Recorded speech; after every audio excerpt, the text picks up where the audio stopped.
Hello friends, how are you all? I'm Willie and today I'm going to discuss a very important topic, research aptitude, December 2019 previous questions. So in the previous sessions, we have completed previous questions of November 2020. And today I'm going to start from the question number December 2019, which is very important. Which of the following statements are true from the reliability of a research tool? ऐसे हम जानते हैं कि reliability के हिसाब से research tool जो है हमारा उसके हिसाब से कौन सी स्टेटमेंट सही होंगी. First of all you have to know what is the reliability. Reliability होता है कंसिस्टेंसी. जब आप अपने टेस्ट को अपने सैंपल को टेस्ट कर रहे हैं, चेक कर रहे हैं, टेस्ट करने के बाद आपके सेम रिजल्ट्स आ रहे हैं डिफरेंट पीरियड ऑफ टाइम में, तो दैट मीन्स कि आपका जो टेस्ट है वो रिलायबल है. आपका टेस्ट बिल्कुल ठीक है, आपने जितनी बार टेस्ट किया उसका जो रिजल्ट है हर बार सेम आ रहे हैं. दैट मीन्स आपका जो टेस्ट है वो रिलायबल है, कंसिस्टेंट है. तो फर्स्ट ऑप्शन हम देख लेते हैं. Reliability is fixed for a given testing tool. Reliability fix नहीं हो सकती हर टेस्टिंग टूल के लिए. क्यों? क्योंकि आपको तो बार बार टेस्ट करना है. जब आप बार बार टेस्ट करोगे तो रिलायबिलिटी फिक्स कैसे हो जाएगी? तो ये ऑप्शन आपका गलत हो जाता है. फिर आता है it is correlation of scores on the testing tool itself. ये बात बिल्कुल सही है कि कोरिलेशन होता है स्कोर्स में. कोरिलेट करके तो आप चेक करोगे, पहले आप एक टेस्ट करोगे फिर आप दूसरा टेस्ट करोगे, तभी तो आप कोरिलेट करके स्कोर्स को चेक करोगे. ये बिल्कुल ठीक है. रिलायबिलिटी की नेगेटिव वैल्यू नहीं होती, ये गलत है. ये वेरी करता है सैंपल टू सैंपल में. इस सैंपल में रिजल्ट्स डिफरेंट होंगे, दूसरे सैंपल में रिजल्ट्स डिफरेंट होंगे. एक सैंपल में ही तो आप बार बार टेस्टिंग करोगे, अलग अलग सैंपल में तो अलग अलग टेस्ट करोगे, तो ये वेरी करेगी. ये अफेक्ट करती है हमारे वेरिएंस ऑफ स्कोर्स. जो हमारे वेरिएंस है उसके स्कोर्स के बेसिस पे ये अफेक्ट जरूर करती है रिलायबिलिटी. किस तरह का स्कोर होगा, किस तरह की आपको रिलायबिलिटी आएगी. तो इसके अकॉर्डिंग हमारा ऑप्शन कौन सा ठीक हो जाता है? B, D and D. It's your correct option. Next question है हमारा, which of the following are the assumptions पूछी है इसमें, जो किसमें आती है आपकी यूज ऑफ पैरामेट्रिक स्टैटिस्टिक्स. देखो जो हमारे पैरामेट्रिक स्टैटिस्टिक्स होते हैं उसके अंदर हम कौन से स्केल यूज करते हैं, मेजरमेंट स्केल्स. उसके अंदर हम करते हैं रेशियो और इंटरवल स्केल्स यूज करते हैं. ये सब चीजें जो होती है हमारे डिस्ट्रीब्यूशन ऑफ स्कोर्स के उसके ऊपर होती है कि हम किस तरह का डिस्ट्रीब्यूशन ले रहे हैं. तो जो पैरामेट्रिक स्टैटिस्टिक्स होती है जनरली हम इसमें assumption जो लगाते हैं नॉर्मल डिस्ट्रीब्यूशन जो हमारी पॉपुलेशन है उसको करते हैं. इसमें एक तरह का डाटा आप लेते हैं पैरामेट्रिक में. The measure should be an interval scale और द रेशियो स्केल पर हम इसका लेते हैं. पैरामेट्रिक स्टैटिस्टिक्स में क्या होता है कि जनरली सिमेट्रिकल होता है. हमारी जो नॉर्मल डिस्ट्रीब्यूशन होती है पॉपुलेशन की वो सिमेट्रिकल होती है, और जो सैंपल होता है वो वेरियस पॉपुलेशंस का उसको सेम वेरिएंस पे कहते हैं. मतलब वेरिएंस ऑफ स्कोर्स जो होते हैं अफेक्ट करते हैं, ये हमने पढ़ा है. और जो सैंपल होता है वो इंडिपेंडेंट होता है सिलेक्शन में. तो ये इस तरह के एग्जाम्पशंस लगाए जाते हैं. तो जो हमारे पैरामेट्रिक स्टैटिस्टिक्स में जो वेरिएबल होते हैं वो कंटिन्यूअस होते हैं. ये गलत हो गया इसमें, क्योंकि इसमें इंटरवल स्केल यूज किया जाता है ज्यादातर.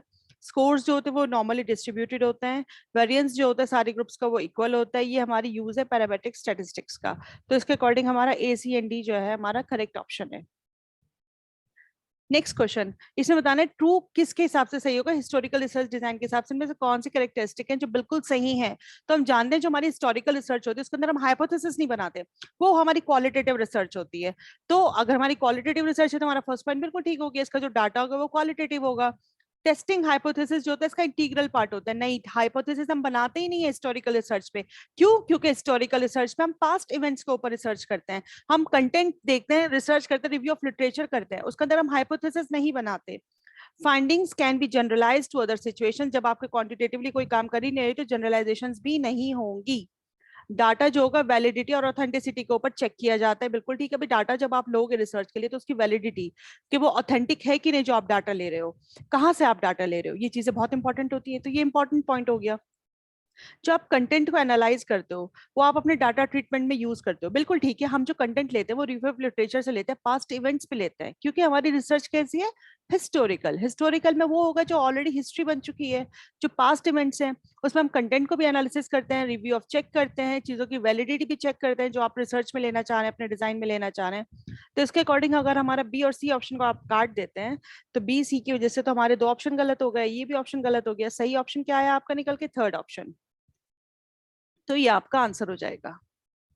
नेक्स्ट क्वेश्चन है हमारा, which of the following research design जो यूटिलाइज करते हैं डाटा को from individuals, autobiographies and personal talks. देखो जब ग्राउंडेड थ्योरी की बात आती है दैट मीन्स कि आप सिस्टमैटिकली रिसर्च कर रहे हो, आप हाइपोथेसिस बनाओगे, आप जनरलाइजेशंस करोगे, फिर आप डाटा डिजाइन करोगे, फिर आप डाटा कलेक्ट करोगे, डाटा डिजाइन करोगे, फिर आप थ्योरी बनाओगे प्रॉपरली. ठीक है. नैरेटिव रिसर्च डिजाइन जहां आप लोगों की बायोग्राफी से चेक करते हो, लोग इंडिविजुअल से बात करके स्टोरी टेलिंग, ये हमारा नैरेटिव रिसर्च डिजाइन होता है। केस स्टडी, जब आप किसी भी चीज को इन डेप्थ स्टडी करते हैं तो आपका केस स्टडी हो जाता है। एथनोग्राफिक, लोगों के कल्चर, उनके बिलीफ को करना, ये हमारा एथनोग्राफिक डिजाइन में आता है। तो इसके अकॉर्डिंग हमारा आंसर सही हो जाएगा, क्योंकि जब स्टोरी टेलिंग की बात आती है, इंडिविजुअल्स की बात आती है, ऑटोबायोग्राफीज की बात आती है, तो हमारा नैरेटिव रिसर्च डिजाइन होता है। ये बहुत अच्छा क्वेश्चन है, अक्सर पूछा जाता है, इसके बारे में आपको पता होना चाहिए। हमें करेक्ट ऑर्डर में लगाना है मेजरमेंट स्केल्स को, इंक्रीजिंग ऑर्डर में। एक्यूरेसी, हम जानते हैं रेशियो स्केल जो होता है ये हमारा सबसे बेस्ट स्केल होता है, ये सबसे लास्ट में है, तो यही ऑप्शन आपका सही है इसके अंदर। नॉमिनल में होता है हम सिर्फ क्लासिफाई कर सकते हैं चीजों को, ऑर्डिनल में हम चीजों को ऑर्डर में लगा सकते हैं। इंटरवल, जब आप एक प्रॉपर इंटरवल पीरियड में चीजों को यूज कर रहे हैं। रेशियो स्केल एब्सोल्यूट जीरो होता है इसके अंदर, इसमें हम बहुत अच्छे से मेजरमेंट कर सकते हैं। मेजरमेंट के लिए हमारा सबसे बेस्ट स्केल होता है रेशियो स्केल। तो अगर हम इंक्रीजिंग ऑर्डर के हिसाब से देखते हैं तो हमारा नॉमिनल फर्स्ट आएगा, देन हमारा ऑर्डिनल आएगा, फिर इंटरवल आएगा, एंड देन रेशियो स्केल आएगा। ये इसकी सीरीज है अकॉर्डिंग टू इंक्रीजिंग ऑर्डर। और अगर डिक्रीजिंग ऑर्डर पूछ लेता है, then ratio, interval, ordinal and nominal, तब नॉमिनल बिल्कुल लीस्ट हो जाता है। नेक्स्ट क्वेश्चन, इसमें रिसर्च डिजाइन आपको बताना है जो अप्रोप्रिएट किसके लिए होगा, डिपिक्टिंग लाइव एक्सपीरियंशियल रियलिटीज, लोगों किस तरह से रह रहे हैं, उनके एक्सपीरियंस के बारे में जानने के लिए किस तरह का रिसर्च डिजाइन हम लेंगे। Phenomenological, case study, grounded theory, narrative. देखो इससे पहले क्वेश्चन में मैंने आपको तीनों समझा दिए थे। केस स्टडी जब इन डेप्थ स्टडी करते हैं, नैरेटिव जब आप ऑटोबायोग्राफीज पढ़ रहे हैं लोगों की, लोगों से पर्सनल टॉक्स कर रहे हैं, लोगों की स्टोरी टेलिंग की बात आती है तो नरेट करना, narrative research design. Grounded theory जब आप बिल्कुल सिस्टमैटिकली चीजों को लेके चल रहे हैं, एक्सपेरिमेंट्स कर रहे हैं प्रॉपरली। और फिनोमिनोलॉजिकल जब आप लोगों की लाइव एक्सपीरियंशियल रियलिटीज को जानने की कोशिश कर रहे हैं, किस तरह की उनकी एक्सपीरियंस है, क्या रियलिटीज आप जान रहे हैं, this is called phenomenological designs. Next question which is very important, the main purpose of research क्या होता है। जब आप फॉर्मुलेट करते हो जनरलाइजेशंस को अपनी थ्योरी को बिल्ड करने के लिए, जब हम थ्योरी बनाते हैं, दैट मीन्स हमारा जनरल टू स्पेसिफिक वाला मामला है कि कैसे आप लेके चल रहे हो। दैट मीन्स कि आप एक्सपेरिमेंट्स करोगे प्रॉपर, ये ग्राउंडेड थ्योरी की बात आ गई, अपने वेरिएबल्स को कंट्रोल करोगे, मैनिपुलेट करोगे अपने वेरिएबल्स को। तो ये होता है आपका पर्पस रिसर्च का। जब हम रिसर्च करते हैं, लैब में रिसर्च करते हैं, तो जो हमारे एक्सपेरिमेंट्स कंडक्ट होते हैं उसमें अपन में वेरिएबल्स लेते हैं, dependent variable, dependent variable. Independent variable में आप कॉस्ट चेक करते हो, डिपेंडेंट वेरिएबल में इफेक्ट चेक किया जाता है।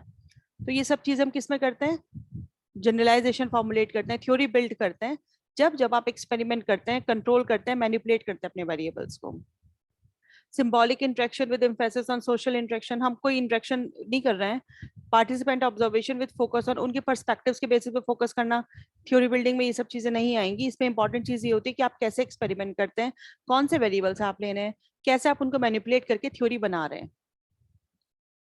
तो thank you friends for your attention, stay blessed, enjoy learning, and best of luck for your upcoming exam. Bye bye, see you soon with the next video.